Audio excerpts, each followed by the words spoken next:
So our talking point tonight: will rise of a third front of non-Congress, non-BJP leaders actually spell doom for India? Is that we're talking about? And joining me tonight to answer that big question, representing the BJP, Nirmala Sitharaman, spokesperson of the Bharatiya Janata Party, representing the Biju Janata Dal today, BJ Panda. Remember, BJD had a rally in the capital today. Rajiv Ranjan, he's a spokesperson of the Janata Dal United. Saugata Roy, the Trinamool Congress MP, he's joining us live from Kolkata. Aarti Jairat, senior journalist, live from the capital. Welcome to all of you on the show tonight. Rajiv Ranjan ji, let me begin with you first.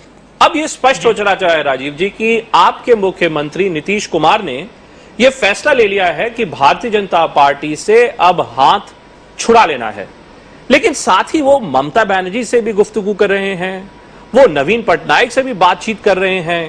ये दरअसल मसला क्या है? ये मसला सिर्फ भारतीय Janata party से समस्या का है या कहीं मसला ये दिल्ली की गद्दी की तरफ आंखें घुमाने का है?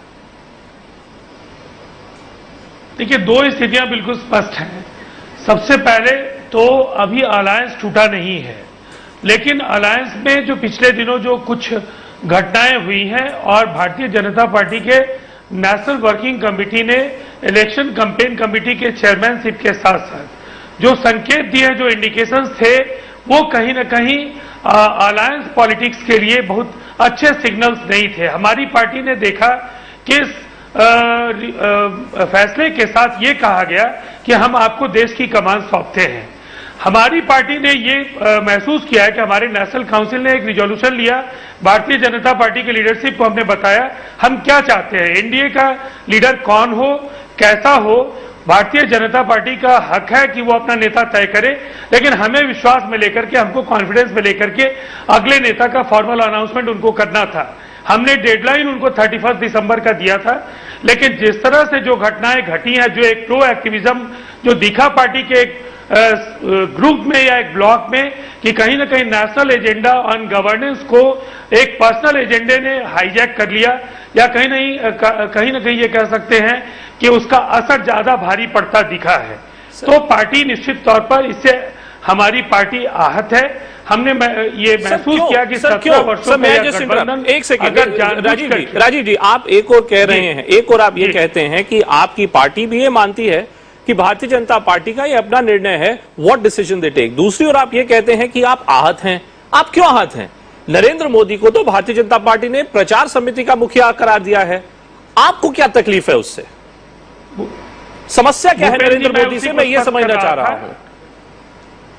जी, मैं वही स्पष्ट करना चाहता था जी। भारतीय जनता पार्टी अपने प्रचार समिति का अध्यक्ष किसको बनाती है, ऑर्गेनाइजेशनल रिस्पांसिबिलिटी किन कंधों पर डाली जाती है, ये उनका इंटरनल मामला है। लेकिन अगर प्रेसिडेंशियल एड्रेस में ये कहा जाए कि हम आपको इलेक्शन कैंपेन कमेटी का केवल चेयरमैन नहीं बना रहे हैं, हम आपको देश की कमान सौंपने जा रहे हैं, तो निश्चित तौर पर ये कहीं ना कहीं इनडायरेक्टली ये अलायंस का लीडरशिप आप अनाउंस कर रहे हैं, और ये हमारी पार्टी को कतई मंजूर नहीं था।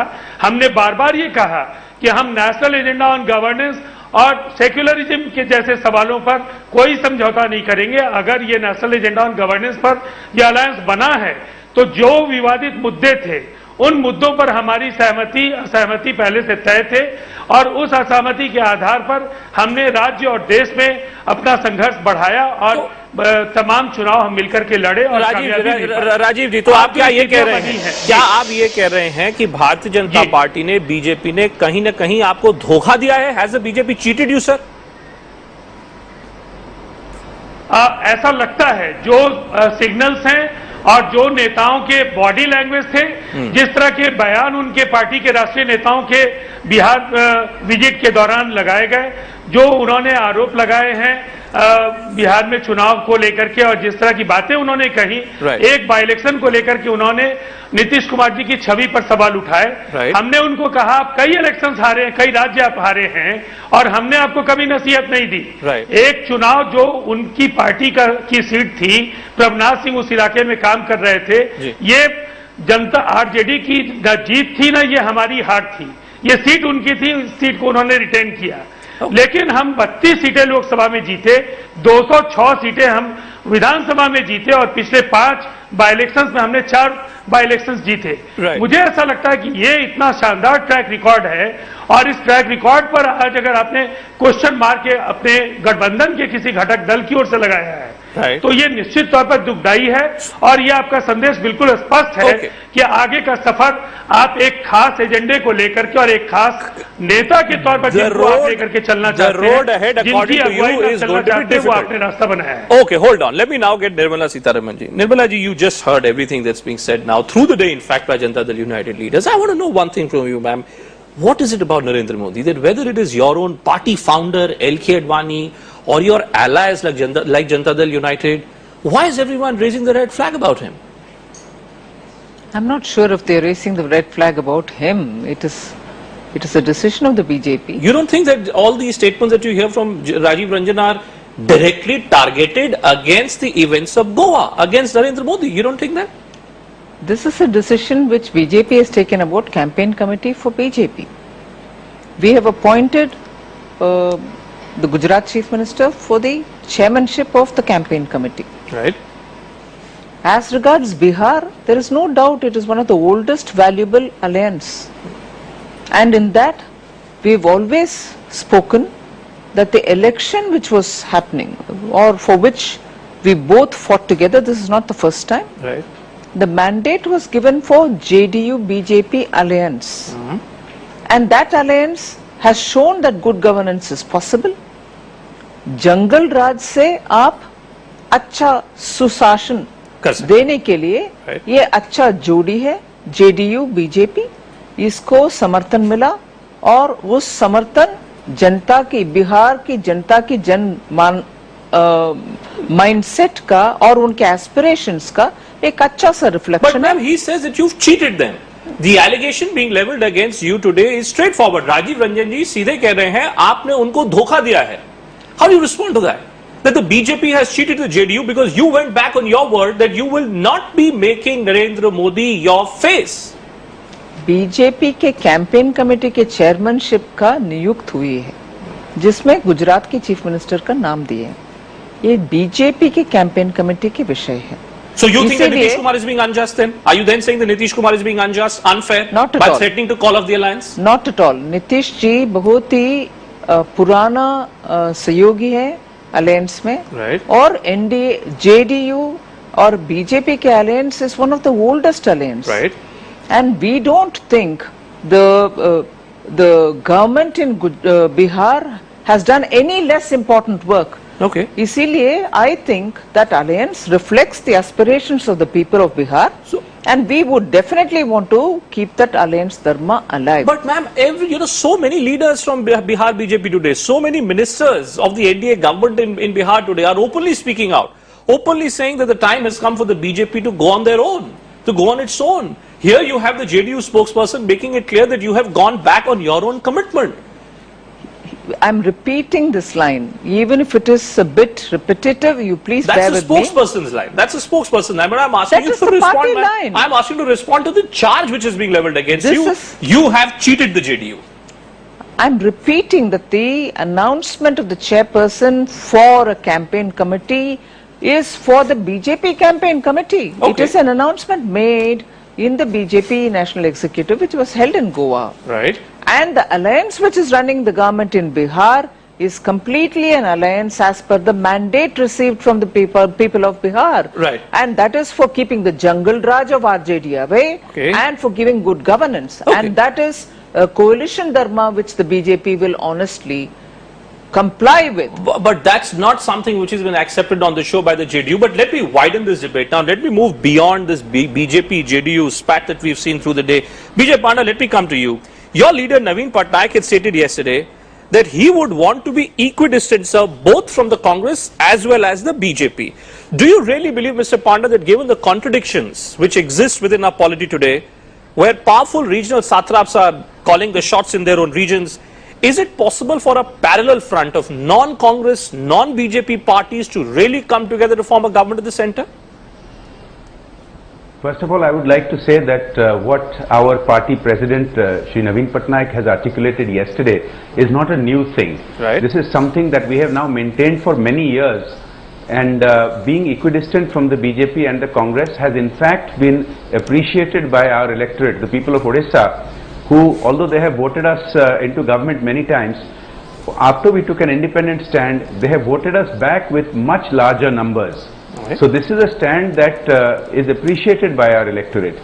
Now, as far as whether non-BJP, non-Congress parties can come together, this again is also not a new issue. It is we must keep in mind that for about a quarter of a century now, for 24 years, every government at the center has consisted of coalitions. Yes. But the third front government has only existed in some time in the 90s. No. And you must admit that the performance of that government is a darn sight better than what we have been seeing in the national government in the past few years. So you believe, you do believe it can happen today. You do believe, Mr. Panda. You do believe that it is possible for a coalition to be worked out which does not consist of either of the two big parties, the Congress and BJP, and still give stability at the center? Well, I can tell you that the parties that you are talking about, whether it is the BJD in Odisha, whether it is JDU in Bihar or other parties in the south of India, these are parties that have delivered good governance to their states, right, and have given economic growth higher than the national average, right, to their states. So there's no reason that these parties can't provide the same kind of governance and economic growth at the national level. But I want to say something very clearly here. Yes. What Shri Naveen Patnaik has said is that it's early yet. It's speculative today to talk about any third front or federal front coming together. But if it were to come about, then certainly we would have an open mind and we would respond to it. Okay, you're saying you would certainly have an open mind. But Aarti Jairath, let me come to you.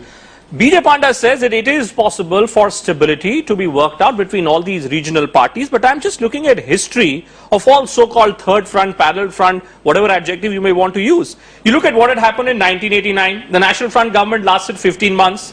1996, 13-party United Front government lasted 21 months. In 2007, a United National Progressive Alliance was sought to be worked out by the Samajwadi Party. It died its death even before it could be born. In March 2009, just before the general elections, Deve Gowda tried to bring together 10 regional parties and made a big song and dance and television opportunity about it. Nothing came out. Question is direct, Ms. Jairath. Do you really believe it's still possible for such varied political formations to come together on one platform only and only because they may have a problem with the Congress and the BJP? Well, Rajdeep, it's obviously going to be a difficult task and a very, very complex. There will be very complex negotiations before such a government can be put together. But the way things are going, you know, the kind of decline of the Congress and the dissensions you see within the BJP, which kind of raise questions about what the BJP's own performance will be in the next elections, I think the regional parties are growing stronger. And inevitably, they will have to sit across the table, they will have to work out some kind of a compromise, they will have to come to terms with the kind of fragmented Lok Sabha that seems to be looming up ahead. But, you know, the one thing is very clear. The regional parties on their own do not have the numbers to form a government. Right. They will have to take the support of one of the two national parties, right, either the Congress or the BJP. Right. So you can expect these one of the two national parties to play a critical role in putting together this, you know, regional front or federal front or third front, whatever you want to call it. Right. And I think, you know, in 25 years, Rajdeep, I think we have matured quite a lot in terms of how to run a coalition government. You know, when the UPA came into power in 2004, that was the Congress Party's first experiment with a coalition government at the center. They managed to run it successfully. They came back to power for a, you know, sort of second successive term. So I think, you know, political parties have matured a lot over the last 25 years. But you do believe, Aarti, let me put it this way. What will happen, for instance, say to economic policies, if you have groups such as, say, the Trinamool Congress on one side, maybe a Mayati on the other, maybe the DMK from the south, maybe a Jagan Mohan Reddy also decides to join them. Do you not believe that policy making, decision making in such a loose political formation is going to be a huge task? It is, of course. I'm not underplaying the, you know, the sort of gigantic problems that lie ahead. But I think one very critical component of this kind of a government will be a common minimum program. Right. Because I think they will have to come up with some kind of a national agenda for governance in which several things will have to be clearly spelled out. Okay. Otherwise, there will be a lot of fireworks. Okay, a lot of fireworks. Let me then go to the Trinamool Congress leader Shogato Ray. Shogato Ray, the Trinamool Congress's experience with, again, this loose parallel front, federal front, has been rather unfortunate, isn't it? Because just before the presidential polls, your leader Mamata Banerjee joined hands with the Mulayam Singh Yadav, only to be let down in exactly 24 to 36 hours. Do you still have faith, sir, in this third front formation? I heard today your leader Mamata Banerjee saying that Nitish Kumar has been in touch with her, that Naveen Patnaik has been in touch with her. Do you still have faith in such a loose formation, sir? It seems that in the present political situation of the country, there is no alternative to a federal front. We see the decline of the Congress and the UPA, with every day a new corruption scandal coming out. And we see the split in the, imminent split in the NDA, with the JDA threatening to get out. Within the BJP, over the question of Narendra Modi's elevation to the post of campaign committee chief and the founder president of the party Advani, angry about this whole matter. So willy-nilly a situation will develop in the country where neither of the present UPA and NDA will be anywhere near a government. UPA will decline, NDA will not increase sufficiently. So it will put a due responsibility on the regional parties who run their governments in their own state, so, have their own. May I just ask you this? Professor Roy, may I ask you this way? May I then ask you that are you willing then to come on the same stage as a Mulayam Singh Yadav again, despite the experiences in the presidential polls? Are you saying because you believe that both the Congress and the BJP are in a state of decline, therefore you are willing to break bread, have bread once again with the likes of a Samajwadi Party along with the other regional forces? Is that you be too personal over one issue. We may have had differences with Socialist Party on one issue, but Mulayam Singh Yadav is a respected leader, is a powerful leader of UP.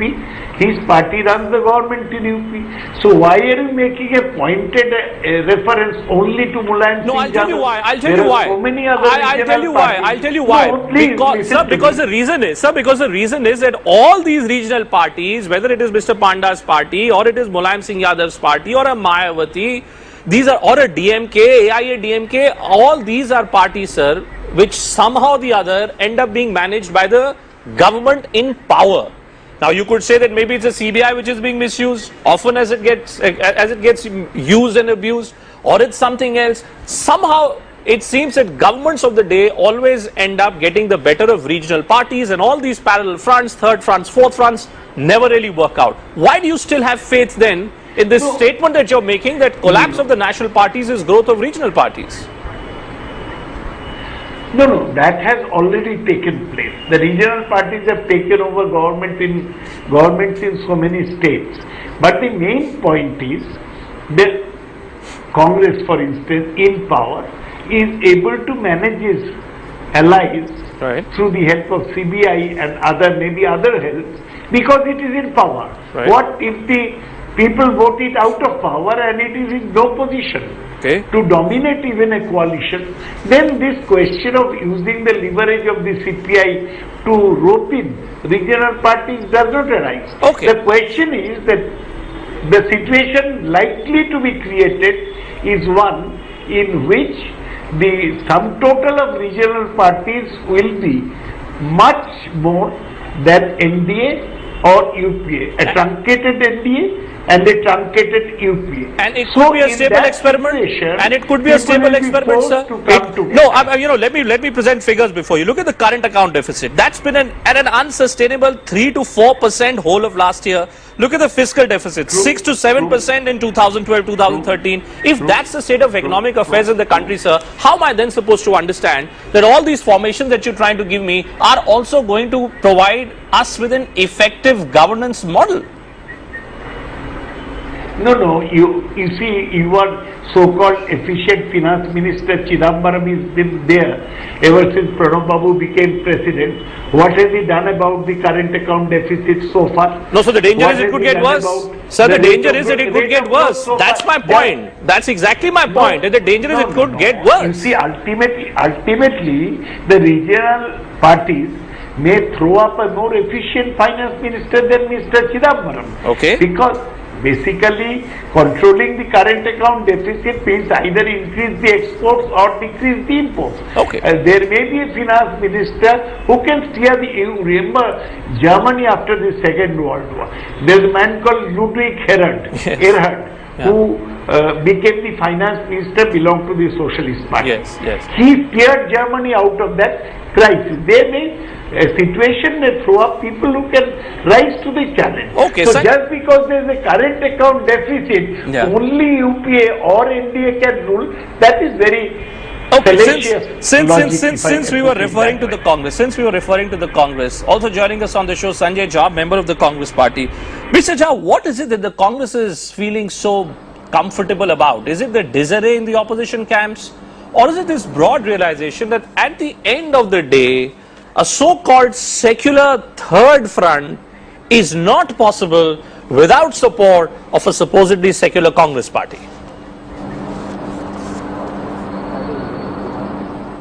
Sanjay, can you hear me? Okay, I think there is an audio problem. We'll try and we'll fix that. But Nirmala Sitharaman, let me come back to you.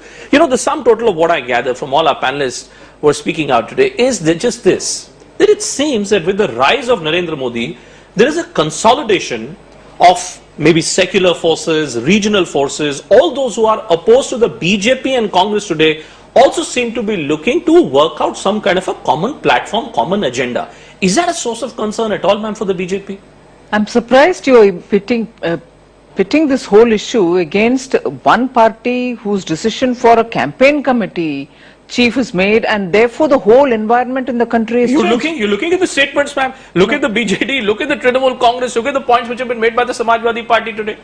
The actual reality is, during UPA 1 and UPA 2, regional parties and state governments which are run by non-Congress parties have been treated so shabbily that the mood in the country today, whilst being non-Congress, meaning anti-Congress, is clearly showing signs that the regional parties are asserting that the disaffection with the ruling dispensation in Delhi is making them feel that they have to show their strength. Right. That is definitely as a result of the mismanagement of the coalition by the UPA and ill-treatment of states. But you know, then Mr. Panda, if the point being made by Nirmala Sitharaman is to be believed, then would you not also argue that the kind of events that one has seen around Mr. Advani, around this whole celebration which is going around Narendra Modi, may also then end up upsetting people who may even think in terms of going with the BJP, that the BJP is a house which is completely not united? Look, what you are saying about the two major national parties, both Congress and BJP, having a lot of internal problems, that's for the entire country to see, but that's not our business. Let me talk about our stand. Yeah. Our stand is not predicated upon recent developments. We have taken an equidistant stand for many years now. It's not a new thing. Yeah. And as I said earlier, this is exactly what has been rewarded by our electorate. Now, if events in the country are compelling other parties throughout the country to re-look at their positions, that may be happening. But the BJD has not taken any new stand. We are just essentially saying that we continue to be independent, neither aligned or neither close to Congress or BJP. No, that point you've made. That point you've made. I was only asking you to come into the precise point which was made by Nirmala Sitharaman, that the country has seen the mismanagement by UPA and therefore things may be working for the BJP. But just for a moment, let me go across to Sanjay Jha. Let me just go across to Sanjay Jha, because there was an audio problem there and we couldn't get the Congress voice in. Sanjay, I was asking you earlier that what is it that the Congress is really feeling so comfortable about? Is it the disarray in the opposition camp, or is it by and large this realization that a secular third front is not possible without the support of a secular Congress party? Bhupendra, to be honest, the reason why we are confident is because we think we have put up a good show. And with one more year to go and a lot of good work yet to be completed, I think in 2014 you will see a much improved performance from the Congress in the Lok Sabha elections. I've been hearing with, the typical amusement that I have to very often go through is all the opposition parties talking about this famous anti-Congress wave. But let me remind them that Karnataka being a very integral part of India, and I mentioned Karnataka not just Bhupendra because it is a recent election result, because Karnataka in a great number of ways manifests a perfect example of what could be the mood of the nation. It's a young state, it's a vibrant state, it's got technology in it, it's got a young demographic. It was a state where BJP, our principal opposition party, held power and made a lot of tall claims. We saw the results, we saw what happened. If you really look back at some of the states that we won, a smaller state like Himachal, Uttarakhand, but they all send you a message that the Congress's goodwill at the ground level is extremely strong. And we believe that if we are able to, over the next coming, even the 1 year, 6 months, 7 months, Ms. Sitharaman believes that it's nothing else. Ms. Sitharaman believes that it's nothing else but mismanagement of the UPA government which the country is seeing. You're telling me that it's actually the good work of the Congress party. Can I answer that? Bhupendra? Yes. Even on the economic front, I don't think, one should ignore, I'm sure the panelists are, aware of the fact that the Eurozone has been on a deficit growth rate. America has just about survived a fiscal cliff.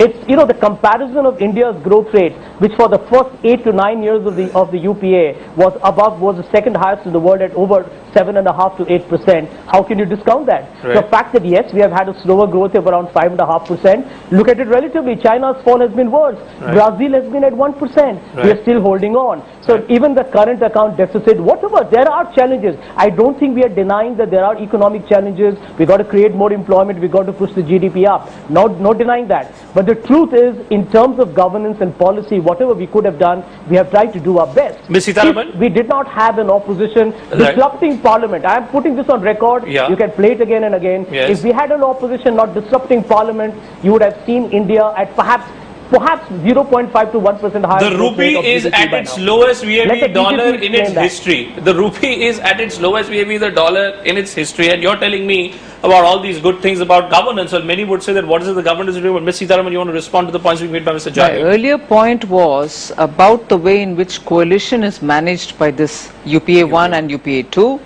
and about the way in which state governments which are run by non-Congress parties, regional parties, the stepmotherly treatment offered to them, which has created the mood today for regional parties to start discussing and seeing if they can in some way assert their strength. That is the reason why you find there is a newer federal front for which there is an effort going on. Right. And therefore we have to see that in the context of 8 years of being neglected by the Congress at the center. Right. That is one point. Right. The second, about the mismanagement of the economy, how much ever you would say, it is not going to be sufficient. Whether you're measuring it from the point of view of the rupee, from the point of view of jobless growth that they are talking about, the obsession on growth without the necessary new jobs to be created, and above all, even the talk of this Eurozone, I find it really in contradiction with what the Prime Minister himself assured us. Well, he said the international financial meltdown is not having an impact, and India's fundamentals are so strong it will never affect. Okay, why has it affected us? Sanjay, you want to quickly respond to Nirmala, because then I want to go to the JDU representative. Yeah, absolutely. I think the economic fundamentals of this country are still very, very strong. There is bound to be an impact. I mean, Nirmala Sitharaman, with due respect, we are now a globalized economy. You'll get the good and the bad. You'll grow when the US grows to a great extent because your exports will get a market. If America gets a cold, you are bound to be affected by a degree of bronchitis. No. It's the way the global economy works. That's exactly what the Prime Minister said. We are immune from. 5.5% of growth. Okay. It just tells you that the fundamentals are solid. The retail and but the may I just come back to the focus of the debate? But may I just come back? May I just come back to the focus of the debate? I'm just trying to look at future of rise of non-Congress, non-BJP parties. Let me go back to Rajiv Ranjan. Rajiv ji, ये जो पूरा जो आपने सुना यहाँ पर, मुझे ये बताइए इस बात की कितनी संभावना है कि अगर कांग्रेस बिहार को एक स्पेशल राज्य का स्टेटस अगर दे देती है, तो इस बात की कितनी संभावना बनती है कि आप कांग्रेस के साथ हाथ मिलाने को तैयार हो जाएंगे? देखिए, अगर हम स्पेशल कैटेगरी स्टेट की बात करते हैं वो कहीं ना कहीं जो एक कॉलोनियल अप्रोच रहा है सेंटर का लास्ट 65 इयर्स में रीजनल इम्बैलेंसेस को लेकर के, डिवोल्यूशन ऑफ फंड को लेकर के, जिस तरह से हर 5 ईयर प्लान में बिहार के साथ जो इनजस्टिस होता रहा है, आज कहीं ना कहीं आज देश में बैकवर्ड स्टेट्स की आवाज बन करके नहीं, अगर ये होता है भर करके सर, अगर ये होता है मुझे ये पांडा को भी सुन रहा था जी, मैं पूछ रहा हूँ आपसे, मैं ये पूछ रहा हूँ सर आपसे कि अभी हम जी अभी निश्चित तौर पर हम Bharatiya Janata Party led national democratic alliance के कॉन्स्टिट्यूएंट हैं। पहले इसका फेट डिसाइड हो जाए। हम इतना जरूर कहना चाहेंगे, एक राजनीतिक दल तमाम संभावनाओं को खोल कर चलता है और जो रीजनल इम्बैलेंसेज और डिवोल्यूशन ऑफ फंड को लेकर के जो एक ढांचा बनता दिख रहा है, जो सो कॉल्ड फेडरल फ्रंट का है, थर्ड फ्रंट का है, जो पार्टीज हैं पिछले जो एक्सपीरियंसेज हैं उनके उनसे उन्होंने बहुत कुछ सीखा है और कहीं न कहीं आर्थिक सवाल बहुत ही अहम होकर के उन राज्यों में उभरे हैं। और आज जो मिस्टर पांडा ने दिल्ली में रैली की है, नवीन पटनायक जी की जो रैली है, तो मुझे ऐसा लगता है कि संभावनाएं कई हैं, लेकिन अभी हम नेशनल डेमोक्रेटिक अलायंस के कॉन्स्टिट्यूएंट हैं। इससे पहले उसका फेट डिसाइड हो, उसके बाद ही इस तरह की बातों पर कोई बात कही जाए। All right, on that note, thanks to all my panelists for joining me tonight. The big point which does emerge from this debate is that it's not as if it's virtually next to impossible for all these regional forces to come together, work out some kind of a common minimum agenda, and then try and steer the country out. Who knows what will happen in 2014? But questions will always remain on such an arrangement. Will it be a case of one bus with one steering wheel and too many drivers? Or is it really possible for such a formation to come up with exactly one driver?